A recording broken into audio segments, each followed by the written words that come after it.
देख रहे हैं नेशन सिटी लाइव। मैं हूं सुधेंदु रमन। देखिए, इस वक्त बिहार की जो सियासत है खुसरूपुर पर रुकी हुई है। जिस तरह से खुसरूपुर प्रखंड के मोहसिनपुर गांव में एक दलित महिला के साथ वहीं के दबंगों के द्वारा जो अत्याचार किया गया है, मारपीट की गई और साथ ही साथ जिस तरह से उसके शरीर के ऊपर जो मूत्र विसर्जन किया गया, उसी को लेकर भीम आर्मी सह आज़ाद पार्टी के जो प्रदेश उपाध्यक्ष एवं प्रवक्ता हैं डॉक्टर वीरेंद्र भास्कर जी है। सर, जिस तरह से जो घटना घटी है मोहसिनपुर में, इसको भीम आर्मी किस तरह से और आज़ाद समाज पार्टी किस तरह से देख रही है? देखिए, सबसे पहले क्रांतिकारी जय भीम।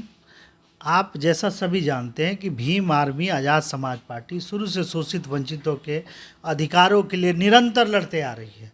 और इस लड़ाई में एक ये भी लड़ाई है कि व्यक्ति की गरिमा भी कुचली गई है, यहाँ अमानवीय हरकत किया गया है। और किसी भी सभ्य समाज में इस तरह की घटना ना सिर्फ निंदनीय है बल्कि घोर सजा का विषय है और घोर निंदा का और शर्म की बात है। शर्म आनी चाहिए इस सब समाज को और इस सरकार को।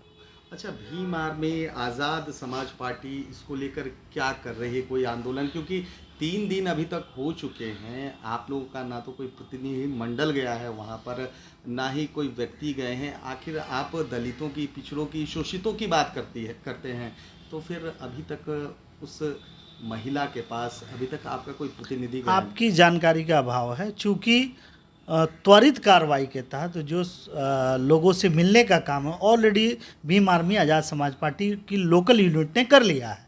अब रही जो दिखावे की बात है, हम दिखावा करने नहीं जाते हैं। जैसे आज बीजेपी पहुंच जा रही है, लिपस्टिक वाली जितनी महिलाएं हैं पहुंच जा रही हैं, या फिर चिराग पासवान अपने लाव लश्कर के साथ पहुँचे। चूँकि चुनावी दौर है, ये आज़ाद समाज पार्टी के ये जो घटनाएं हुई है वो सिर्फ हमारी जनता नहीं है बल्कि हमारा परिवार है। मतलब आज़ाद जो है समाज पार्टी है, चुनाव नहीं, व्यक्ति को देखता है, समाज को देखता है। जी नहीं, शोषित वंचित।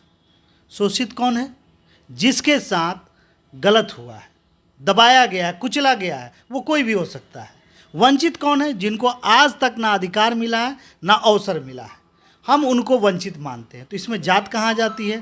बहुजन समाज शुरू से आज़ादी के बाद से लेकर अब तक शोषित वंचित है, क्योंकि भारत की संविधान और उसकी प्रस्तावना में जो लिखी गई बातें हैं, व्यक्ति की गरिमा, अवसर की समानता, वो अभी तक प्राप्त नहीं हुई है। इसकी लड़ाई हम लड़ते हैं। अच्छा, एक खास जाति के द्वारा वहाँ पर जो है, खास जाति? आप खुलकर बोलिए भाई, किस जाति? यादव, वो लिखते हैं प्रमोद सिंह यादव। यादव। तो उनके द्वारा उस उक्त पीड़ित महिला के साथ ये काम किया गया। वो डर से उनके पति और जो बच्चे हैं उन्होंने बाहर भेज दिया है उनको डर है कि कहीं उनके साथ जो हरकत हुई है उनके बच्चों के साथ या उनके पति के साथ भी ना हो। आप मुझसे पूछना क्या चाहते हैं? इस घटना की अमानवीयता पर आप सवाल उठा रहे हैं या यादव यहाँ उप मुख्यमंत्री? अब आप समझ लीजिए, हाँ, यस, आप यहाँ बात है कि यादव समाज ने ये काम किया है और यादव समाज के उप मुख्यमंत्री हैं यहाँ तेजस्वी यादव जी। ठीक है, माना जाता है कि अपराधियों की कोई जात नहीं होती, लेकिन चूंकि ये यादव द्वारा किया गया है तो ये माना जा रहा है कि खुसरूपुर 30 किलोमीटर इस राजधानी से दूर है। अब तक तेजस्वी यादव ने कोई भी कड़ा बयान या ट्वीट नहीं किया। इसका मतलब से तो कहा गया है कि जो दोषी है उसको कड़ी से कड़ी सजा दी जाएगी।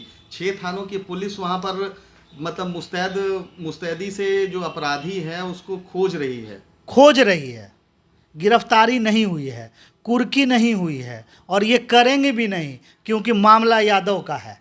अब आप कहेंगे कि जातिवाद का आप आरोप लगा रहे हैं, ये निश्चित तौर पे मैं कहता हूं कि ये जातिवादी करते हैं, क्योंकि अगर ये जातिवादी ना होते तो अभी तक जैसे यूपी में बुलडोजर चल जाता है, इस घटना पे बिहार सरकार को इस तरह की घटना करनी चाहिए थी। क्योंकि पिछले इस 13 सालों में हम देख रहे हैं, आप 9 सालों से अनुसूचित जाति आयोग नहीं बनाया, आप 50,000 केसेस पेंडिंग है दलित केसेस के बारे में, जिसको फास्ट ट्रैक कोर्ट से इनको ख़त्म करना चाहिए था। तमाम करने के बावजूद आज भी दलित और शोषित अति पिछड़ा है आज, और मुसलमान मॉब लिंचिंग का इस राज्य में शिकार हो रहा है। हम कैसे माने कि ये जातिवाद नहीं कर रहे हैं? मतलब आपका आरोप मतलब सरासर मतलब कह सकते हैं सरकार को आपने घेरा है, खासकर तेजस्वी यादव को सरकार घेरा है क्यों नहीं कि- घिरेगी? कि एक जाति विशेष के कारण ये कार्रवाई, त्वरित कार्रवाई नहीं हो रही है। मैं ये हाँ ये कह सकते हैं आप।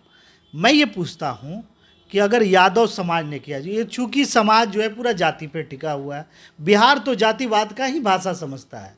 अगर जैसे हम शोषित वंचित की बात करते हैं तो आप कहते हैं कि आप दलितों के आप समर्थक हैं, हम शोषित वंचितों। यादव के साथ अगर ये घटना हुई होती तो हम आवाज़ नहीं उठाते हैं, या किसी सवर्ण समाज के साथ अगर किसी बहुलता वाले जात ने अगर ये किया होता तो हम नहीं आवाज़ उठाते, जरूर उठाते, क्योंकि वो शोषित है, वंचित है। अब मेरा सवाल है कि जिस तरह से एक क्रिकेटर जब बढ़िया करता है, एक मिस इंडिया बनती है, कोई खिलाड़ी होता है, कोई पहलवान होता है, तो यही विश्व यादव परिषद, यही यदुवंशी सेना जाके फ़ोटो खिंचाती है कि देखिए ये यादव समाज का सिरमौर, ये इस तरह से समाज का नाम ऊंचा किया है। और जिसने समाज को नीचा किया, इस समाज को बदनाम किया, सरकार को घेरे में डालिया, आज यादव महासभा क्यों नहीं आ रही है, यदुवंशी सेना क्यों नहीं आ रही है? क्यों नहीं माफ़ी सामूहिक मानती है कि एक यादव के चलते पूरा यादव समाज हो रहा है? मैं ऐसे यादव को अपने समाज से निष्कासित करने का काम करता हूँ, तभी सही मायने में यादव जाति की प्रायश्चित होगी। हम लोग मानते हैं कि ललई सिंह यादव, पेरियार, ये सब समता मूलक समाज के नेता रहे हैं, बहुजनों के विचारक रहे हैं, और इनके जो पिताजी थे लालू प्रसाद यादव जी, वो सामाजिक न्याय के पुरोधा रहे हैं। लेकिन उनके ही बेटा A to Z की बात करते हैं सभी जाति को, तो लीजिए उसका परिणाम है। अच्छा, भीम आर्मी आज़ाद समाज पार्टी 2024 चुनाव को किस रूप में देख रही है? नहीं, उससे पहले तो मैं स्पष्ट कर दूं, आपका एक सवाल का जवाब रह गया कि आज़ाद समाज पार्टी इसको कैसे। मैं इस नज़रिए को कहना चाहता हूं कि आज़ाद समाज पार्टी और भीम आर्मी ने 27 अक्टूबर को मुख्यमंत्री का घेराव इस मुद्दे पे किया है कि दोषियों पर जितने भी दलित अत्याचार है उसके नहीं रोकने पर, साथ ही साथ 50,000 केस पेंडिंग, और दलितों को और मुसलमानों को बंदूक का लाइसेंस दिया जाए, और मॉब लिंचिंग के ऊपर में एक कड़ा कानून लागू किया जाए। इस संबंध में नहीं मांग मानने के कारण हम लोग 27 अक्टूबर को मुख्यमंत्री का घेराव करने के पक्ष में हैं, और इसके बीच में ये घटनाएं हो रही हैं। आप लोगों को डर नहीं लग रहा है जिस तरह से बीजेपी वालों पर लाठी बरसाई गई थी, कि आप लोग के ऊपर भी ये लगता है कि लाठी नहीं बरसाई जाएगी? शोषित वंचित समाज को लाठी और जूता ही खाना है, आप समझ लीजिए। जब तक ये मनुवाद को मानेगा, जब तक वो अपने वोटों को बेचेगा, जब तक अपनी बहुजन एकता को नहीं संभलेगा। आप देखिए मुख्यमंत्री आपके मतलब बहुजन अभी भी एक नहीं है, निश्चित तौर पे बटे हुए हैं, हिस्से में बटे हुए। आज यादव समाज ने ये काम किया, निंदनीय नहीं है बल्कि घोर अपमान का विषय है। और एक व्यक्ति के चलते पूरा यादव समाज जो है ना आज हमसे टूट गया, आज टूट गया, जिसके लिए हमें दुख है। अच्छा, 2024 के चुनाव को जो है भीम आर्मी आज़ाद समाज पार्टी किस तरह से देख रही है? एकदम इसे हम पॉजिटिव भागीदारी के रूप में देखते हैं कि हम सत्ता में भागीदारी करने के लिए आए हैं, और इस चुनाव में हम अपनी उपस्थिति दर्ज करेंगे और अच्छे तरीके से करेंगे, और बहुजन विचार वाली सरकार का हम निर्माण करेंगे। अच्छा, किसके साथ जाएंगे, एनडीए या इंडिया? देखिए, इंडिया का तो हमारे साथ पहले से ही नाता है।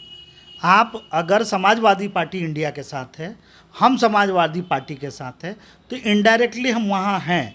अब रही बिहार के संबंध में जहाँ तक बात है, ये अभी तक तालमेल नहीं बन पाई है कि क्या है। अगर यहाँ की सरकार, हमने घोषणा की, हमारे प्रदेश अध्यक्ष ने घोषणा की है कि हम 10 सीटों पे चुनाव लड़ रहे हैं, 30 सीटें हम छोड़ रहे हैं महागठबंधन के लिए। जिनको लड़ाना है आप हमसे समझौता कीजिए और लड़ाई कीजिए। क्या लग रहा है, बात बनेगी? नहीं, बात बनने की बात नहीं, बात समझ की है। अगर A to Z वाली सरकार मानते हैं तो हमसे वो नहीं करेंगे। कल हो के इस बिहार में बीजेपी की अगर सांसद जीतते हैं तो उसके लिए दोषी हम नहीं बल्कि ये A to Z वाले लोग होंगे, जेडीयू होगी। अच्छा, जिस तरह से जो है महिला आरक्षण बिल जो पास हुआ, 33% आरक्षण महिलाओं को मिला, अब ये मांग भी उठने लगी है कि अब ओबीसी वर्ग को एक खास आरक्षण मतलब 20% अतिरिक्त आरक्षण दिया जाए। देखिए, महिलाओं की जो भागीदारी है जनगणना के अनुसार वो करीबन 47% है। मैं तो कहता हूँ कि 47% आरक्षण मिलना चाहिए। क्यों नहीं मिलना चाहिए? जब वो देश में समान अधिकार, समान वेतन के अधिकारी हैं, तो प्रतिनिधित्व में वो क्यों 33% पे रहेंगी? अब यहाँ आरक्षण की जहाँ तक बात है, उसमें हम ये बात का समर्थन करते हैं कि सभी समूहों को उचित प्रतिनिधित्व मिले, ऐसा हो तभी समग्र और संतुलित विकास हो सकता है। तो ये थे खासकर जिन्होंने साफ तौर पर कह दिया है कि अगर कोई खिलाड़ी अगर जीतता है, कोई मिस वर्ल्ड बनती है किसी समाज का, तो उस समाज उसे सम्मानित करती है। ऐसे भी कहा गया है कि जब कोई जीत होती है तो उसमें कैप्टन को क्रेडिट दिया जाता है, और जब हार होती है तो उसी कैप्टन पर आरोप मढ़े जाते हैं। इनका साफ तौर पर कहना था तेजस्वी यादव से कि तेजस्वी यादव जी, आप ही के समाज से जो लोग थे, जो आरोपी हैं, आप ही के समाज से हैं, उनको त्वरित अगर नहीं पकड़ा गया तो इन्होंने चेतावनी दे डाली है कि 27 अक्टूबर को नीतीश कुमार का ये घेराव करेंगे और उसके बाद भी कोई एक बड़ा आंदोलन कर सकते हैं। फिलहाल तमाम हमारी ऐसी खबरों को देखने के लिए आप देखते रहिए नेशन सिटी लाइव।